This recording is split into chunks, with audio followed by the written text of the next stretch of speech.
রিয়াদ, স্কুলে যাচ্ছি। হ্যাঁ মা, আশীর্বাদ করো যেন ভালোভাবে পড়াশোনা করতে পারি।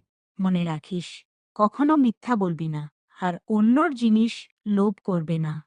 ঠিক আছে মা।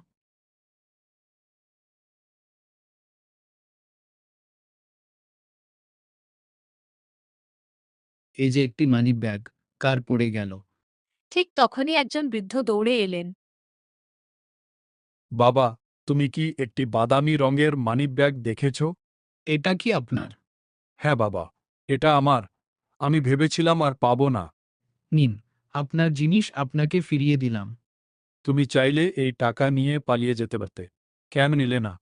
আমার মা শিখিয়েছেন, অন্যের জিনিস নেয়া পাপ, সত্যতার চেয়ে বড় সম্পদ আর কিছু নেই।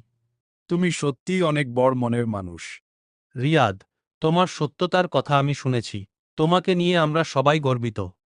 স্যার, আমি শুধু আমার কর্তব্য করেছি। আজ থেকে সবাই রিয়াদের কাছ থেকে শিক্ষা নেবে, সৎ মানুষ হওয়া সবচেয়ে বড় গুণ। রিয়াদ, আমরাও আজ থেকে সব সময় সত্য কথা বলবো। যদি আমরা সবাই সৎ থাকি, তাহলে সমাজও সুন্দর হয়ে উঠবে।